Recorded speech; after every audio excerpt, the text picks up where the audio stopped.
زموږ ویډیو در سره لایک کړئ او سحر میډیا چینل در سره سبسکرایب کړئ. مننه.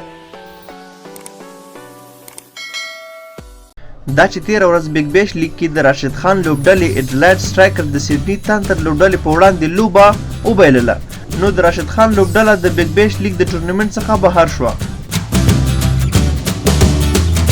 راشد خان په یو تازه مرکه کې ویلي، زه به تر هغې د اډلایډ سټرایکرز لوبډلې سره یم څو چې دا لوبډله وي او ما غواړي. د دې خبرې په جواب سره اډلایډ سټرایکرز لوبډلې په خپله مخپاڼه لیکي چې د افغانستان سوپر سټار لیګ سپینر لوبغاړی راشد خان زموږ سره خپله وفاداري وښودله، نو موږ به هم راشد خان همیشه لپاره خپل ځان سره ساتو او نه به پرېږدو چې راشد خان په بګ بیش لیګ کې کوم بلې لوبډلې سره ولوبیږي.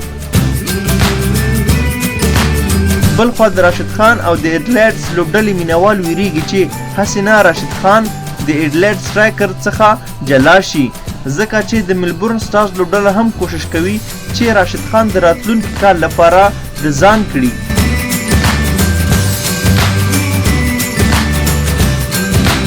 د اډلایډ سټرایکرز لوبډلې کوچ وایي چې راشد خان خپله وفاداري وښودله او موږ پرې ویاړو، او تر څو چې موږ وو نو راشد خان به هم موږ سره په همدې ټیم کې وي. نو د راشد خان مینوال دی هیڅ کوم اندېښنه نه کوي، ځکه چې انشاءالله راشد خان به همیشه د همدغه لوبډلې سره وي او موږ ته به ویاړونه راوړي. نو دا اوس موږ د نن ورځې خبر امید لرم چې ستاسو به خوښ شوی وي. که چېرته تاسو خپلې پښتو ژبې سره مینه لرئ او غواړئ چې روزمره تاسو په پښتو ژبه باندې خسته او نوي معلومات د کرکټ په اړه باندې وړاندې شي، نو زموږ دغه چینل در سره هرو مرو سبسکرایب کړئ، ولې چې دا ستاسو خپل چینل دی. نور هم په خدای سپارم، په مخه مو ښه وخت ولرئ، ښه چارې.